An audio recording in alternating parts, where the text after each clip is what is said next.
Welcome to Cycling Fashion Month, year. Welcome to Cycling Fashion Week, the world's only podcast, we think still, about cycling style, aesthetics, design, fashion. It's been a while.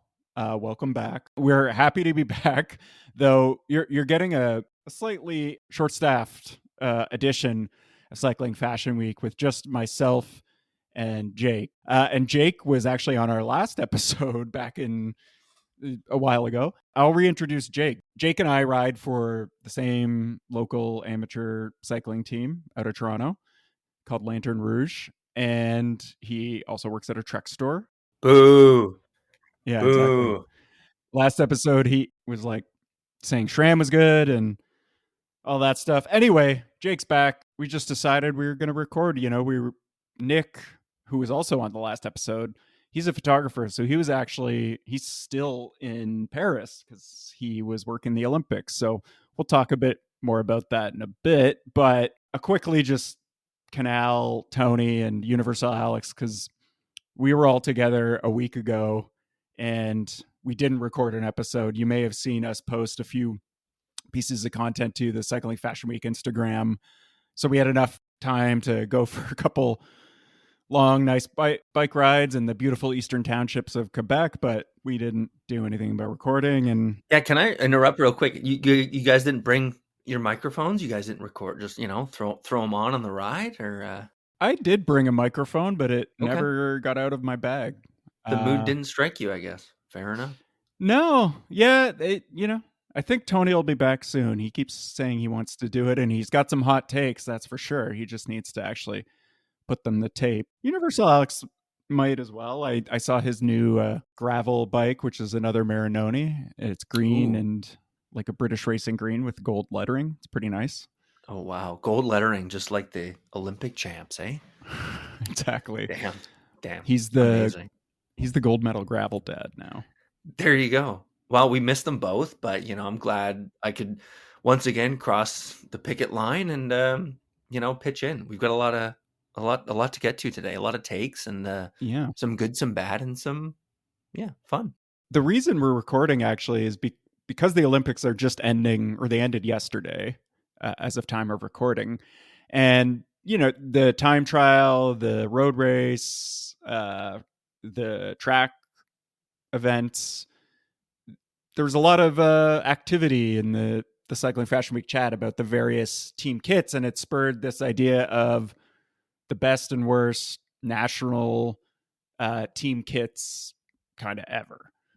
So that's going to be our main segment today, and it's why Jake and I are here, and I feel like we both have some good opinions on the matter, and that's really it. And I will say up front that we're going to forego the news section today because, frankly, there's been a lot of releases here and there that have come up. If we tried to cover them all, I think this episode would be like 10 hours long. So we will get back to covering new stuff, but let's just say there hasn't been anything that's been like so amazing that has inspired us to get back on the mic. I do want to say I have a possibly not exclusive take or breaking news about a friend of the podcast. I'm going to leave him nameless because this is a theory, but he's theorizing that the kit brand Panormal is setting themselves up to be purchased by private equity. And you may ask, oh, why that? And I think he works in finance. I'm actually not sure, but apparently he's knowledgeable in the subject enough that Italian Alex said, oh yeah, no, listen to his theory on it. Anyway, it's based on they've changed where they make their kit, the quality's gone down a bit, blah blah blah. Private equity as a kit name, if they pivoted, like that's an instant icon. Am I right? I'll rock that right away. Well, you could still somehow have the like penis, except it'd be like PENIS. Well, it'd be private equity, so PE, and then you just have to find like a NIS in there somewhere. I'm sure they can figure it out. They're smart. Anyway, if Panormal gets purchased by private equity soon, you heard it here first on Cycling Fashion Week. That's why we're really here, is because we have an inside line to what's happening at Panormal. we're really here because of, let's be honest, Warren, Michael Woods. And not to just cue it up, but he dropped that kid on us and the internet went absolutely wild. It's true. All the takes, like inspiration from the old hockey teams. I Mm-hmm. noticed Tony mentioned a pair of blue bibs would have been kind of icing on the cake. But if you have not seen Michael Woods' latest national champion kit, please check it out, because if you are at all reminiscent of hockey, especially in the 70s and 80s, the Mario Lemieux, the Wayne Gretzky kind of iconic international play, it harkens back to that. And a lot of us, I guess, who maybe remember that, or maybe remembering our parents' generation talking about that, there's a lot of feels there. Yeah, and that's, along with the Olympics, that's what really spurred this on, because it's easily the best Canadian national or Canadian champ kit. So For he sure. was at the Olympics wearing the god awful Canadian team kit that we'll talk about I don't know later. about god awful, really? Okay. I'll leave that one alone for Yeah, now. well, we can debate that a bit It's later. all the oceans touching each other. It's like it's beautiful iconography. But yeah, Mike Woods' new Canadian champ team kit with Israel Protech is we'll put a photo on our Instagram for this episode. But yeah, it looks great. It does harken back to famous. I'll write it on the Instagram because I'm forgetting right now. Hockey hockey team uniform. And yeah, it's kind of funny they didn't do navy blue bibs. Yeah, IPT has navy bibs too, right? That's a layup, but go figure. Go figure. Maybe something for next year if he decides to go back to try to win it again. I think Derek G might be taking that one from him next time. Oh But man. Oh, Derek G. Let's go. He's gonna win Worlds. He's gonna do it. You heard it here first. 2026 Montreal. He's gonna win it. Derek G, yeah. So yeah, you're getting not only the breaking news that Panoramal has been purchased by private equity. It's happened for sure. You're also hearing that Derek G is gonna be world champ at Montreal in 2026. Speaking of like breaking news, I should just throw it out there that maybe the reason that Cycling Fashion Week has been off air for so long is I'm just going to throw a conspiracy theory out there for you that we were silenced by Big Mountain Bike for speaking truth to power. And, they knocked out our servers and our intro music recordings. And, that could be what happened. Who knows? I can't They got a confirm or lot of deny. power. They got a lot of power.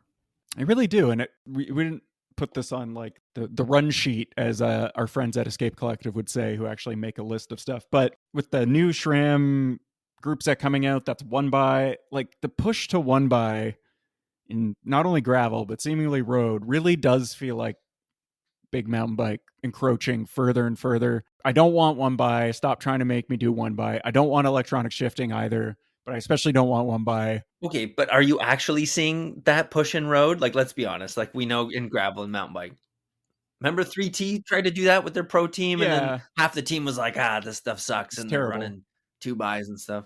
I guess I'm not, but every review I read of it kind of mentioned how it would work for road. And Fair. Yeah, I will say it was more of a gravel focus. But even in gravel, like I just switched my cross/gravel bike from a 1x to a 2x because 1x kind of sucks. It's fine. 1x is good for cross, but for everything else, like gravel, I think 2x is the way to go. Maybe that just is making me like seem old fashioned nowadays, but well, a little bit. But the big company that I work for, there's talk of a new gravel bike coming, and there's probably not going to be any 2x there unless you're going in Project One and doing a little GRX Di2. When Jake says probably, I'm just assuming that means definitely because Jake works at the Trek store. Anyways, yeah, come see me for a pre-order, right? I am in sales. Trek Queen West. Ask for Jake. That's it. Let's go. Discount code CFW. Jake. Yeah, honestly, if you drop that you heard me on the podcast at the store, I will straight up give you a discount. I don't even care. I mean, I'm not allowed, but it's happening on really anything. Come on, times are tough in the bike retail industry. Like I got a lot of bikes to sell. How much does the new Madone cost? Like the high end? Wow, like 20 grand? I mean, yeah, if you want the Project One, so the one that the magazine reviewed, the Canadian Cycling Magazine. It was about $22,000 Canadian. So that's where Oh we're man. starting. Okay, when you're rocking the private equity kit with the matching socks, you need the $22,000 Madone. Imagine spending 22 grand on a not like we rag on Trek a lot. I'm not going to say on a Trek, but imagine spending 22 grand on a non-custom bike, Yeah. like a Specialized, whatever. Here's a hot take. Custom is overrated. You want exactly what the pros riding. I want Mads Pedersen's bike delivered to my door, and it's going to fit like garbage, but he sweat on it and rode it, so it's what I want. All right. This is our main segment today, and we are, as we mentioned in the intro, covering the best and worst national kits of all time. So, as we talked about up front, this idea came to be from Mike Woods' new Canadian national champ kit that we will throw a photo of on our Instagram. The idea here is that Jake and I both have a top 5, and then we also have a few of our kind of worst ever. And so the criteria for us here was it could be a team kit used in the Olympics or in a Worlds, or it could just be an individual champs kit on the World Tour. We are pretty much leaving out world champs, I think, because they, some do them better than others. Like That's true. Vanderpool doesn't quite well when he wears the white bibs, I would say. But then he alternates. He's like, oh, this race is, it's E3. I'm going to wear black bibs. Like, what are you doing? That's what we're going to do here. We're just going to dive right in. We'll go back and forth and share some of our top 5, and then before finishing up with kind of the trash pile. So Jake, why don't you get us started? My first pick, a rider near and dear to my heart. Of course, you may or may not remember him as the Shark, but it's Vincenzo Nibali. And it's Vincenzo Nibali. He won national champs, I believe, a couple times for Italy, of course. I'm hoping Italian Alex either backs me up in the comments or totally trashes me here, because I think what we've got here is a team kit and a nation that really complement each other quite well. Obviously, the nation being Italy and the team being Astana. Now, Astana being known for their, what do you want to call that? Teal and yellow, quite garish, quite intense, bright colors. When he won the championships for them, he just threw the regular, the classic bands, the tricolor, 1, 2, 3 on the jersey, and it kind of harkens to other sports that you see Italy participate in. They have a deep history in using that blue color, the azzurri. I believe referencing the royal family from like 100 years ago. I know the soccer team's been using it for a billion years. And Nibali's he's just an exciting rider to watch. And he won a bunch in this kit. It stayed relatively simple. And I know for an Italian champs, you're thinking, that's not the point. We've got guys, other guys on these lists that might have a bit more of a garish or a bit more of a excitable kit, but I wanted to kind of lead off with something a little classy and a little, we'll call it understated. I love this kit. I agree with you, especially like considering the era that this came out in. Like, I feel like the pro Peloton kits there wasn't a lot of great ones back then. So I do really appreciate the simplicity of it. And yeah, something about the Italian flag colors really do go well with that light blue of Astana. I will say, I think Italian Alex and some of our Italian listeners might take exception to you saying Italy and Astana, the Kazakhstan-based team, go together well. But anyway, well, that. Yeah, I mean, we're talking just color palettes here. Let's not. I've got some Vinokourov coming up, but yeah, he's maybe there's not a whole lot of ties there. I agree. This kit looks great. It's classic use of a flag. Nothing on the bibs too, which is interesting. Like oftentimes, I mean, in this era, and not black bibs. That's true. And this was the era. You reminded me, like I was researching this today, and there's a number, like this was the beginning in the early mid 2000s, call it 2012, 2013, where a lot of pro teams started to really phone in the design of these kits. So we're talking like regular team kit, The one that comes to mind is Radio Shack, Mm. that old Lance team, regular team kit with a couple bands in the chest, and that's it. And that's kind of sad. And I think part of that is due to the fact that the sponsors really own this stuff. And I think, there was probably a lot of influence there. And it's like, well, you got to be sponsor first. But it's kind of too bad, because I think a lot of these riders take a lot of pride in winning their national championships, especially with a history of jerseys with very little branding, if not none. So that's kind of it was a weird time for the national champs. I feel like we're coming back into a bit of a more proud era. It sounds Hmm. weird, but like, yeah, a bit more of an exciting, like, let's really talk about how cool this national champs jersey is, versus just putting a band on it and calling it a day. That's actually a pretty good segue into my first pick out of the top 5, which is it's a kit that I think we actually talked about when they debuted it. I think they debuted it at the last Olympics, the 2021 Tokyo Olympics. They kept calling it the 2020 Olympics when they're referring to it this year, which I just It's a found funny.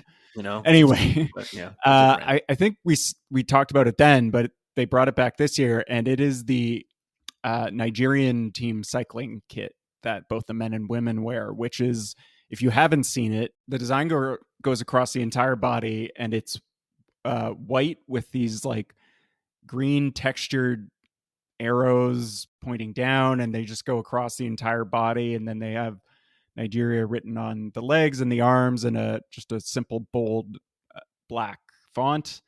And I love it because it just stands out really well. It also looks very different from any other team kits you see at the Olympics or anywhere else. It's like the design is like so good that I would almost want to wear it, which is, I think, says a lot. I hope they honestly keep running it out, because I think it's a really great kit. I really should have done a bit of research on the design, but Well, do you know if they had, because we're talking about the track, of course, here. Do you know if they had riders in the road race at the Olympics? I that is a was good keeping eyes out question. for them. Yeah, but I couldn't see them. They had one in the women's road race this year, Okay, but I got don't it. believe there was any in the men's, but I don't hold me to that. Yeah, and also shout out to the German Olympic team for lending one of the Nigerian track riders a Yeah, bike. what's that all about? That was wild. Apparently, he didn't get the call until last minute, and was looking for a bike. So yeah, shouts to them. All right, Jake, what's your next pick? All right, my next pick. I wanted to lean into winning here, and I chose one of my favorite riders. And I mean, I'm aging myself a little bit here, not too much, but Fabian Cancellara. In 2009, he won the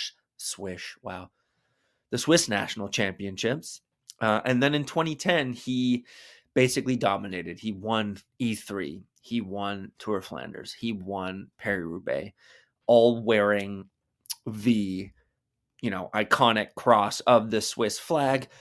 This was back when he was on the Saxo Bank team, so it's a fairly simple black bib. Mm-hmm. The cross is on his tummy, right around the belly button, and then the Saxo Bank is right across the chest. Of course, he's got the matching red shoes, helmet, gloves. The old 3-inch socks from back in the day in red. I mean, I don't know. Him as a rider, for me, is up there in terms of just style in general. I remember going down to Trek World, and I met him, and he's just like, very attractive, very charismatic, and anything he does is gold in my book. So again, very simple, very plain, really just the upper, but it's a bold look, and you can see it in the bun. I mean, I agree with everything you said about him being very handsome and good looking. Right. I do like the jersey, but to me, it just feels like the black bibs are just a little bit of an afterthought here. Though in the photo you you dropped into our document, I noticed that he's wearing like arrow overshoes with the Swiss Yeah, logo on them, which those Swiss go flag. hard. Yeah, I really appreciate those. But yeah, I do like the jersey. It is pretty simple, but Would you go red bibs? Is that what I you're don't you're know. getting I'm to here, not or maybe sure. Like, white? Because I know for the time trial, he was in like a full red suit. I probably should drop that in there. I'd probably go red and maybe some like white accents, especially because his helmet is red and white. Part of it harkens as well, not to get too history nerd on us, is that like these jerseys, when they first came, it was designed to be disruptive, right? Like it was supposed to be almost a clash against their trade team design or aesthetic, and oftentimes it worked.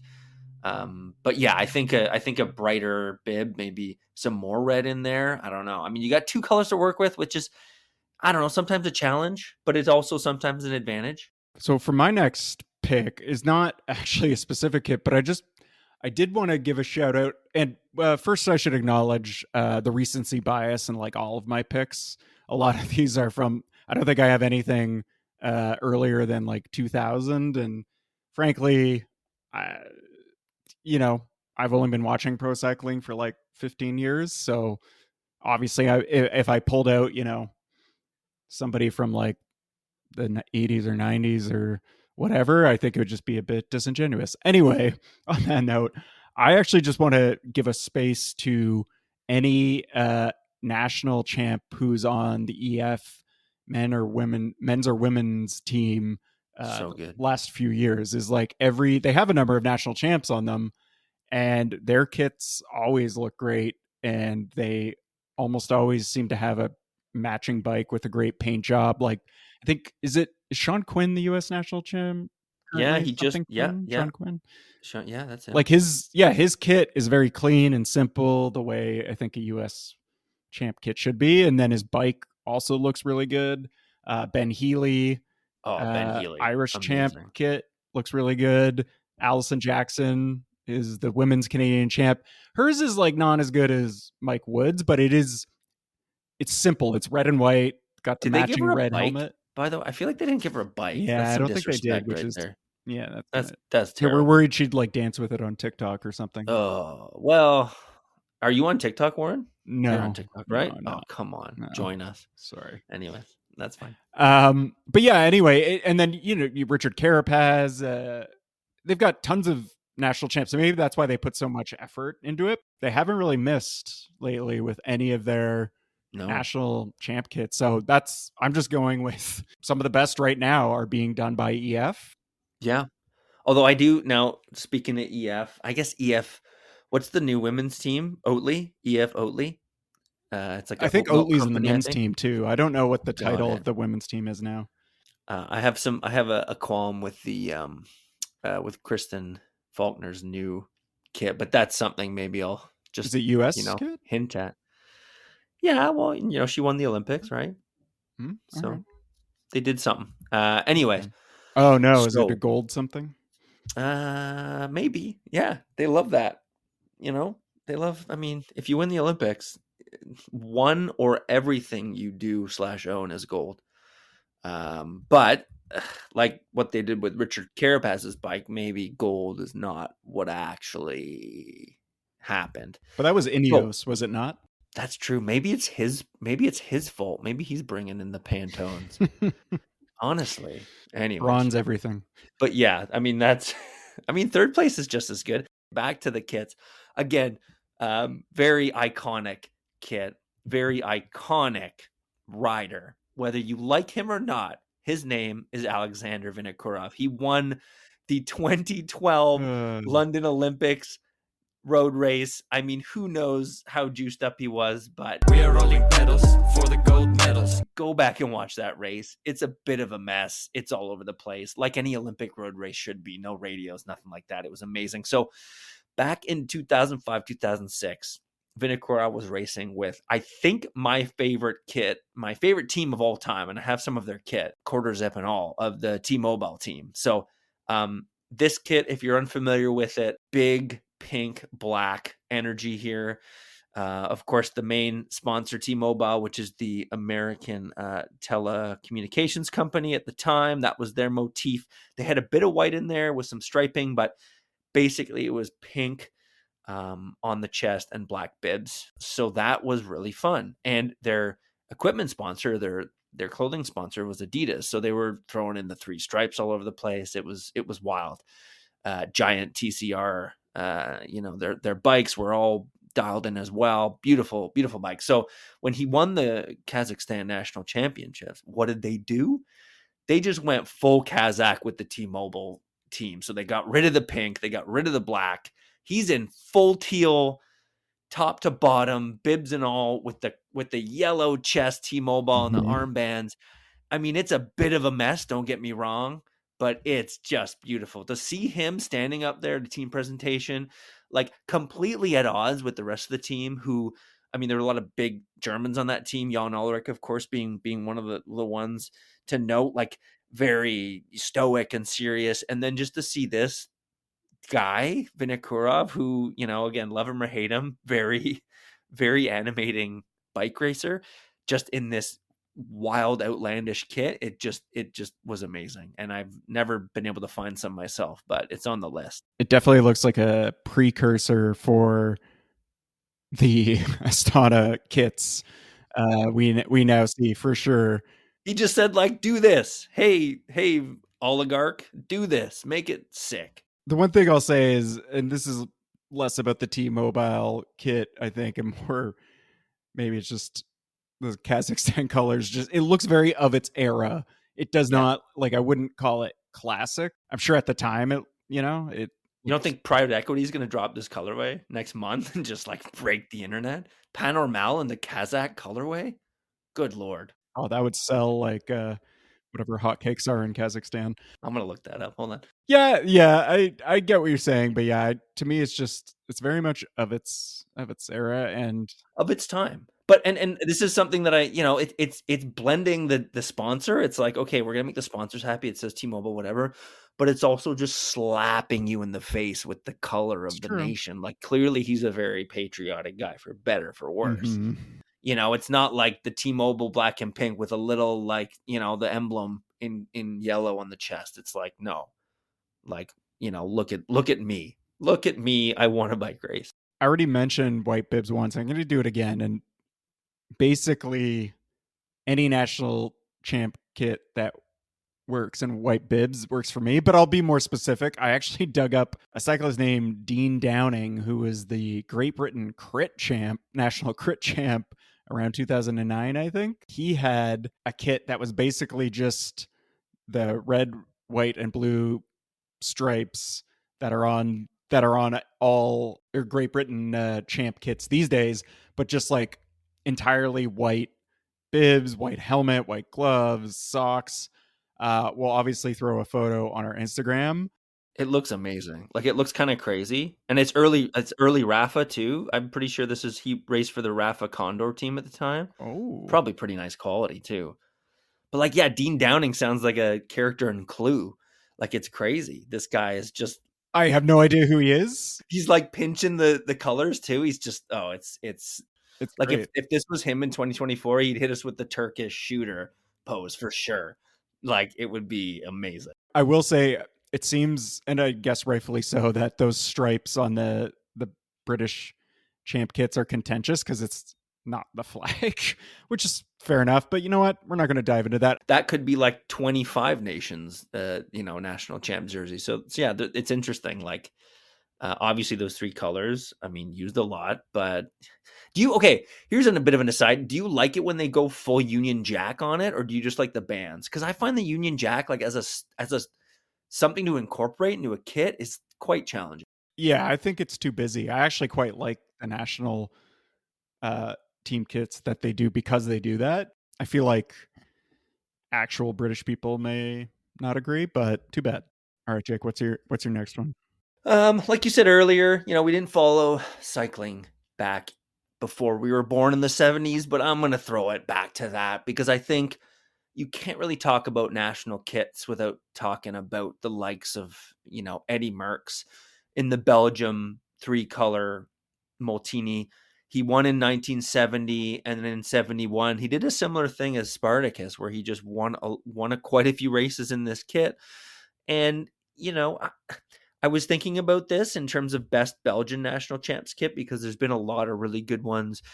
Tom Bonen's always had a great setup. Philippe Gilbert through BMC his years. Like I think those three colors work really well. But I think we just have to throw it back to the OG. I mean, I think it just works, again, tremendously well. You still have the sponsor placement, which is interesting because a lot of the kit back then, it forego that. But yeah, I mean, it kind of explains itself. I think he even has the world champs stripes on his arms because he had just won the world champs the year before. So yeah, I mean, I gotta give respect where it's due, and not to where it all began, but definitely one of the goats. Oh yeah, no, that is a classic, iconic kit. And yeah, to your point, Belgian national champ kits are pretty much always great. They're always hitters. Now, honestly, their Olympic kit this year, it took some time to grow on me. That's a contentious kit. I've heard a lot of people say they did not like it. Italian Alex is not a fan, I don't think. I was a fan. I was a fan from the get-go. Loved it. I hated it until Remco did like the phone celly where he like slammed the phone down. Like I forget which tennis player technically started it, which I appreciate. He gave credit where credit's due, but he does that with the Eiffel Tower behind him, and you're like, well, that's one of the greatest kits of all time. I don't know, like, what can you say? The Belgian kit is actually a good segue into my next pick because it sort of just reminded me, this one I found. It's yet another Italian one. I've got a lot of Italians in here. I love when a kit uses the flag really well, and the Belgian one is a good example. Usually, the national champs in particular that you see in the World Tour peloton. But one that I just happened to dig up while doing some research for this episode was Paolo Bettini, who was Italian champ with Quickstep in the early 2000s. I think both 2003, 2006, and I dug up this photo of him, and it's like the whole kit is the flag to the point that even his leg warmers are red, which, yeah, it's probably I think it's a photo from like Paris-Roubaix or Tour of Flanders. And his helmet is also the tricolor. Like, there is a bit of white on the bibs, which is not, kind of ruins the flow a little bit, but again, sponsor's going to sponsor, or maybe it was so long ago they just didn't have the kit technology to make that fabric in red. Whatever's going to give the team and the designers like the most headaches, like dealing with it logistically, like it's such a like inherently like bold move. Just be like, no, I need this shade of red in the arm warmer and the leg warmer, and I also need the glasses, and I also need the helmet. Like, I think it's it's of a different time, and I think it's I do find it funny in the photo I found, and I'll throw it on Instagram, is they couldn't bother to make him a Quickstep cap in the colors as well, so he's wearing like the Quickstep blue hat that clashes horribly with this Italian's champs kit. But yeah, just the fact that the leg warmers, the jacket sleeves all match up, like it, I don't know, that you rarely see that level of coordination anymore. Along with the Belgian national champs, you usually see. I also feel like I should shout out Thor Hushfod's Norwegian champ kit when he was, I think, on with Cervelo or BMC or both. Yeah, which he won a few times for sure. Yeah, but it was just basically the Norwegian flag, which is just a huge, massive cross. So, but anyway, yeah, I generally like when the flag is sort of just like plastered over the whole body. Doesn't always work, but I'm a pretty big fan. I remember back 15 years ago, I bought a jersey, and I'm blanking on his name, so apologies that I'm not naming him, but the Garmin rider at the time that was the Brazilian national champ, and I just loved the jersey so much. It had the Brazil flag on it. It was bright green and yellow, and one of the local distributors was selling it, and I was like, I'm buying this jersey. I have it. It's amazing. Like, it's so nice. It's so nice that I don't even know whose jersey it is. I have no idea the guy's name, and I googled it earlier and I forgot to put it in the doc. Last but definitely not least, I figured I had to throw it over to the Olympics as well, being somewhat topical and being very global, right? And as we watch both the men's and the women's road race, it's a really interesting dichotomy of professional cyclists who are used to watching and seeing, and then riders who either aren't quite there yet, don't have the support, or are just at a different level. So Mhm. I'm sitting there a couple weeks ago watching the women's race, and all of a sudden this kit splashes onto my TV screen, and I'm just like completely enamored. I think they were in the break together.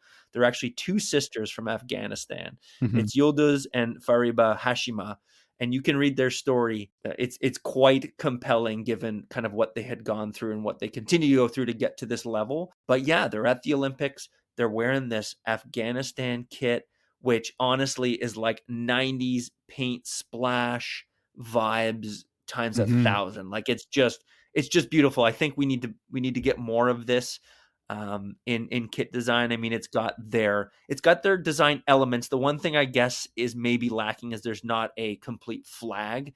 It's mostly just the black, green, red, and white. But man, I think whoever threw that together, man, A+. I love it. Yeah, this is like the Nigerian team kit where it takes the colors, the country colors, and actually does something with them, like with Yeah. design.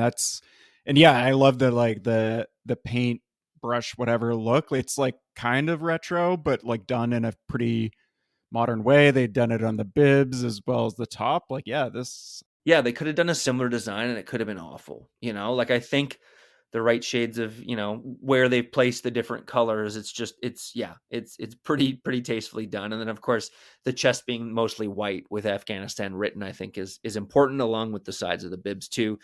Now they're both on blue Scott bikes, which is like kind of a buzzkill. Yeah, Come on, but Scott, step it up. Like, let's get the custom bikes going. and I can't help but notice that in the photo you put, they're not wearing matching helmets. But I think given the context of Yeah. the challenges they faced to get there, like I think we'll give them a pass here. But yeah, the kit itself is great. But yeah, it would be great if Scott could throw together a paint job to match, even like or just give them black bikes. Like black Yeah. bikes would work. I'm not again familiar enough with their situation. Maybe they ride for the same trade team, and kind of surprised and impressed that Afghanistan, had the level to send two riders, right? Because a lot of these nations, it's kind of 1 to 4, I believe, or as few as one, unless I'm completely off, and everyone gets at least two.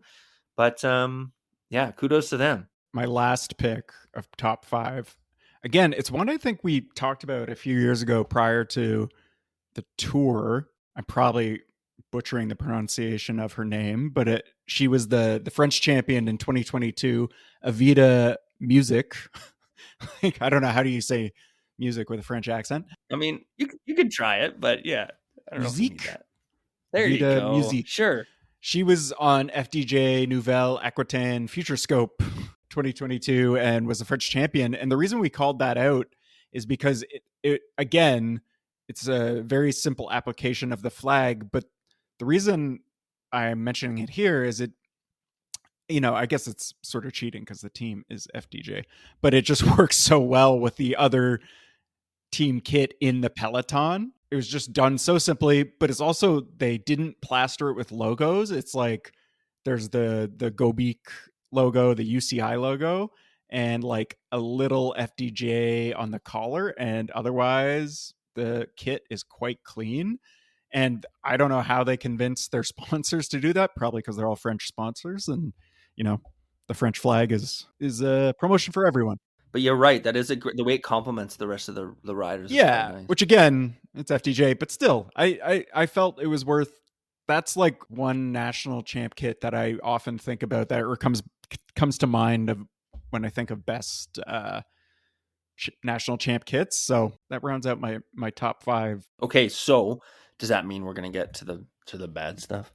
It does. I do want to quickly encourage our listeners to let us know in the comments if you have your faves, because we'd love to look them up. I'm sure we'll get like a couple angry messages from people who's like, you didn't get Oh yeah, Hincappy and the Radio Shack and whatever, which I did look up. They're terrible. it's true. There's gonna be a few that we missed where it's just like they're gonna be iconic. But listen, we only did 5, right? Let's get to the bad ones, because I have I don't necessarily agree with yours, but why don't you go first? Well, and a few more have come to mind, or at least one more has come to mind. So we all know the Lance affiliated, much disgraced Tyler Hamilton, who historically at least, I mean, I read his book. He apparently ground down all his teeth on some climb because he broke his shoulder. So he put in that much effort that he literally needed some dental surgery. So I need eye surgery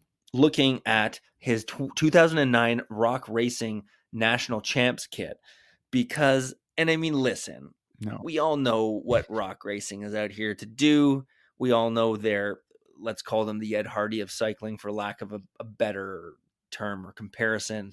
But this kit is actually crazy. Like it looks like they gave it to I don't know, like an OCAD student who's kind of getting used to spray paint, but has only used it a couple times. Like it's actually crazy. And sorry, OCAD is the Ontario College of Design school. Insert your local Yeah. design school here. There you go. Yeah, thanks for exactly that. So yeah, it's doing a lot. I think there's even words and terminologies like aggressive wording on it saying like, never give up and never quit. And it's just like they've even included the paint drip and there's stars and stripes, but it looks like a straight to DVD movie cover, like from the early 2000s. Like it's just so bad. And I mean, the US has a lot of these duds over the years, whether it's like stars and bars for goodness sake, or it's like too many stars or too many stripes. And but this is like just none of the above. I don't know. I mean, so you like this though? Like is maybe not the word I would say. I appreciate it because it's rock racing. It is true to Fair. the rock racing ethos all the way, like it is. I agree with you. It's crazy. It is full Ed Hardy, but that's what rock racing is. So I like it. Actually, in one of the photos I found of it, it almost looks like the Union Jack in a way. So it would almost be a better like British national team kit. But I like it because it's. I don't think there's any way you can make a rock racing team kit look like simple or iconic or like so. I respect it. Let's say that. It says "Rock's Not Dead" on the front of the bib. It's got the Anarchy A on the chest. Like it does follow the design language for the team of that year, which is great. You got Cadillac, you got a bunch of these, these brands. I love it. But my goodness, just he looks super stoned. Like he just looks pure rock racing. It's great. I mean, he needs the CBD for the pain from grinding his teeth down. Honestly, it's true. So yeah, sorry, I'm gonna say it's bad, but listen, everyone's got their rock racing era. I know Tony's threatening to buy a kit. We're still waiting. He has been threatening to do that for a while. I actually think they're low on sizes on the as we've mentioned before. You can still buy rock racing kit at rockracing.com. Do they still exist as a team?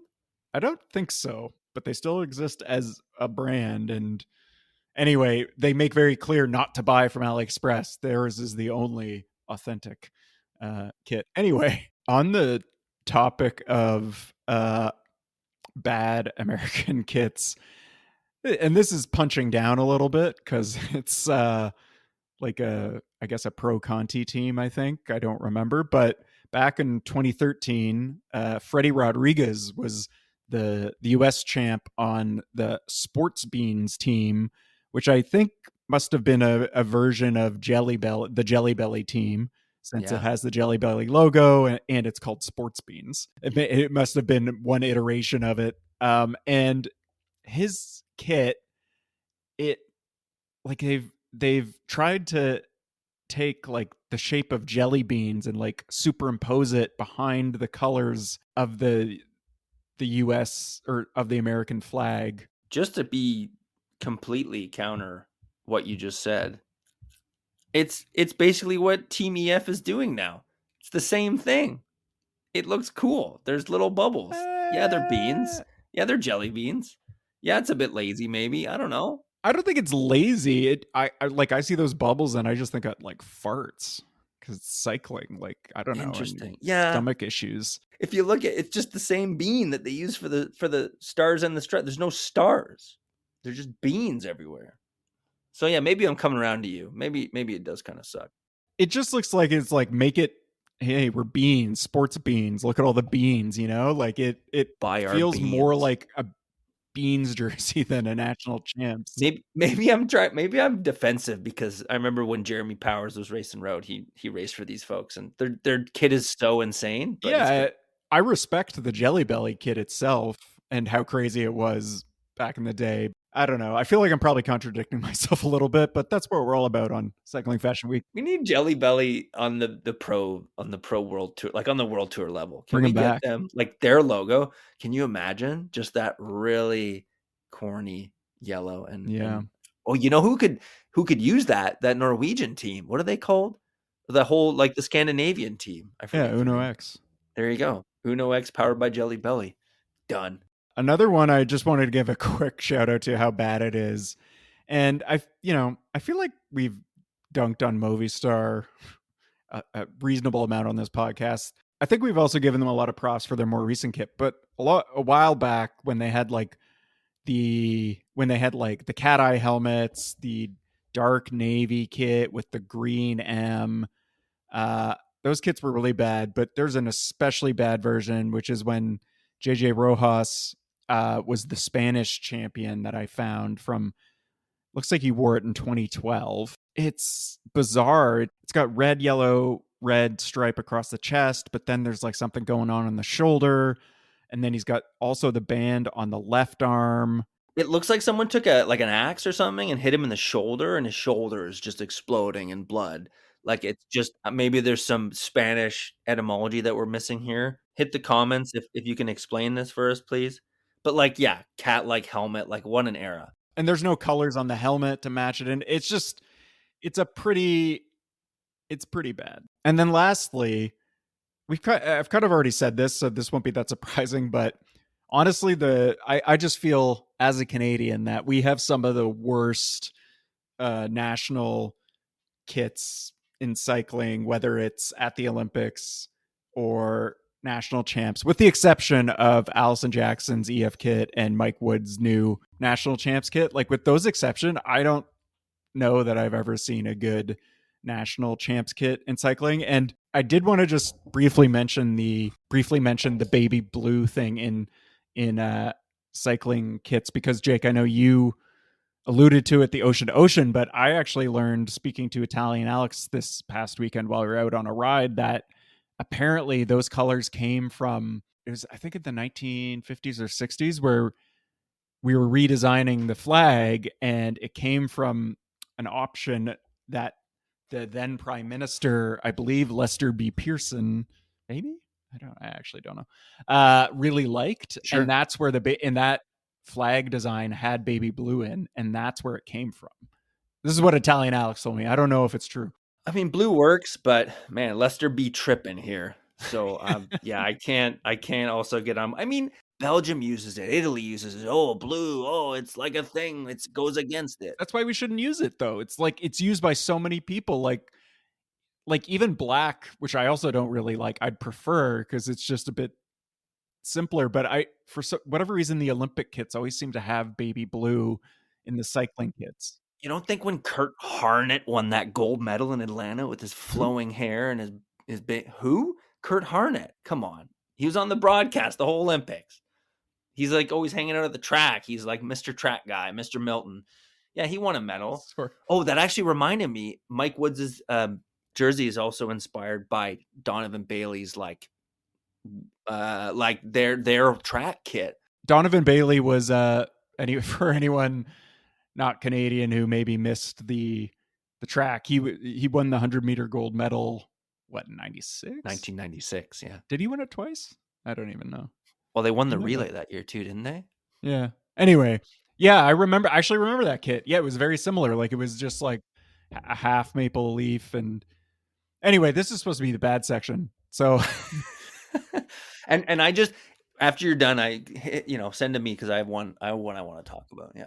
I mean, I'm basically done. It's just any Canadian national team kit or champs kit is almost always terrible, and I'm just usually just mortified. But yeah, what's your? So mine is Olympic related, and I think the folks who designed it, I think, also coach their nation's 4x100 relay team because it's the United States. And their kits this year at the road race looked quite sad.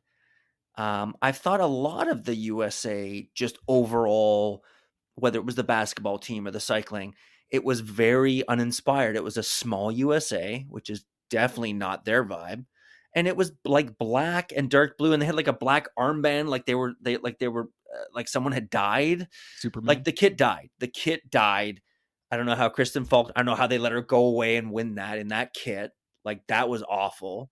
But anyways, that's it. And a special shout out to also a kid I didn't like. This might be a hot take, but the Great Britain dark blue thing. Yeah, I didn't like it either. I don't know about that. That was like Friday at 4 p.m. in the Photoshop lab. Like, oh, we still got to submit that kit, guys. Yeah, I didn't like either of those either. And I actually, the U.S., honestly, the U.S. like Olympic kits I find are always generally kind of bland, but you're right. This one is like exceptionally like what are they afraid of? Just go full on, go rock racing, dig that thing out. Like honestly, that's better. Though I found a photo of Kristen Faulkner holding the flag after she won, and it looks like there might be like some very subtle shapes going on there, or maybe it's like her sports bra or base layer. I honestly can't tell. Either way, I agree. It's shapes are out.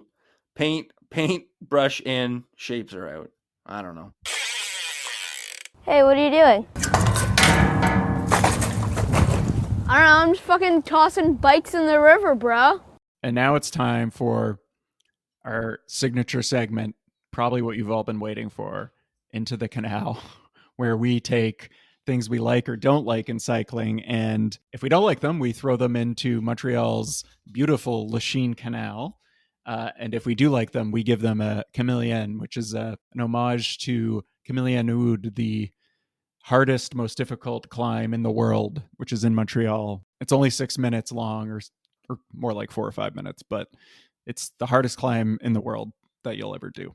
So with that, I'm just going to go first because I've been sitting on this one, honestly, not long after recording our last episode, and I'm going to canal the model names of gravel bikes. And by that, I mean the names that are like overly aggressive and trying to like be gritty.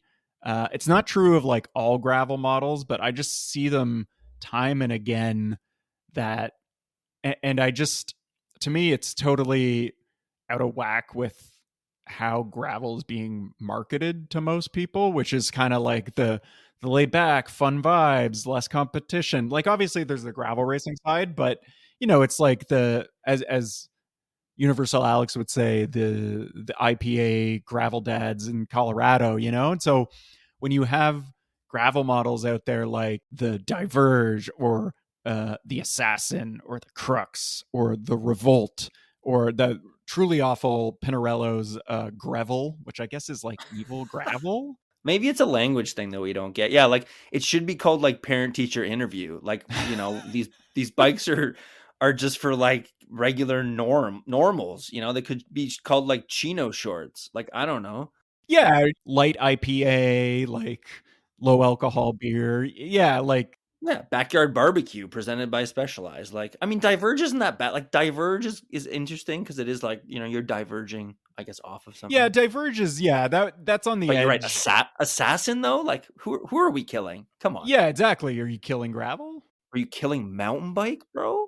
I could go on many tangents about many bike model names, but it seems to be you have your All Cities RIP. If you don't know, that bike brand is being killed off and sold off, but you know, they have their kooky names, but that fits in with their sort of that brand's personality. But I just find so many different brands. Like you go to their gravel page, you know, if you go, the road bikes are like Road 1, Road 2, and then you go to gravel, it's like the Canzo Fast, Canzo Adventure, which is the Ridley gravel models. What's your gravel bike's name again?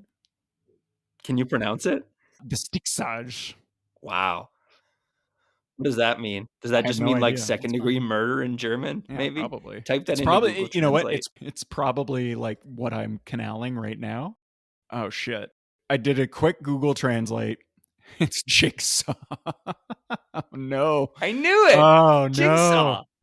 Like, I No. mean, okay. Are the blade of a jigsaw is representative of the surface you're riding over. It's very, very cool, right? You can't escape it. The bike can be good. The name can be bad. I have to sell my bike now. Odds are your gravel bike model should be in the Canal, like mine apparently is. So my Canal, I've got a little bit of a double here. I felt inspired just Googling around. So I'm going to start with the Chameleon because I just realized a little tech corner here, if we don't mind for 1 second, that the winner of both the time trial at the Olympics and the road race was running a bicycle that had inner tubes, which as we can both attest to having issues with tubeless. Mm-hmm. And I think tubeless is it's just not stylish. There's no there's nothing about covering your friend in a bunch of sealant when you're riding down the road and having it reseal that is cool. There is something very cool about pulling out a $35 latex tube and slowly but confidently replacing that inner tube. So anyways, Remco, and I know what you're all saying, he flatted with 3K to go, but listen, that would have been a tubeless explosion anyways, and he would have had to, get a new bike anyways. And he would have sealant all over his kit. Exactly. Can you imagine if he crossed the line with sealant all over it? I mean, it might look cooler than that kit. But anyways, the turbo cottons that the team runs are not tubeless compatible. And they do have a tire that is tubeless compatible, but it isn't as cool and no one likes it. And Remco runs tubes. Now, to pivot to the Canal, it's actually quite Canal focused because I'm actually going to throw our Kristen Faulkner, the new Olympic champion of the United States. I'm going to throw a couple of her new little things into the Canal now. So the first thing is she was just gifted a new kit. So she races for the EF Oatly team. So it's this oat milk EF team that's at the Tour de Femme right now, which is exciting. And they threw on what I'm sure she was hoping was going to be a golden band around the arm. But what they actually did is they went into the Seine in Paris and they found the poopiest spot and they grabbed that color and they covered her jersey in poop because it looks, we'll say bronze if we're being polite, but there's nothing about that arm sleeve that looks gold. And there's like a little photo of her pointing to it and smiling and whatever. She looks perfectly pleasant. I'm sure is a great person, but they did her dirty with that. The second thing is, not to get in too much of a tangent, but the goldification of all the little bits and the pieces. So she's got a Wahoo computer. They put a little gold screen cover on that, which is just like made of garbage and is going to flake off. But what they also did was they put a gold cover on her chest rate, her heart rate chest strap. The little node, I guess, has this little gold cover on it, and it's all covered when she races her bike. So it's just like, okay, I guess cool that she gets all the gold things. Like I'm assuming she has a gold chamois and gold chamois butter and just like gold everything. But yeah, I don't really see the point of that. Maybe it's to differentiate amongst the other riders, but I don't know. It's not as cool. Have you seen her bike though? You know what though? The bike is kind of cool. The bike's and this sick. is where and this is where I have to walk back all these takes is because the bike with the gold graphic and the gold Cannondale is like pretty awesome. I'm with you though on the other parts. Do you see the sleeve? The sleeve is kind of crazy, no? Yeah.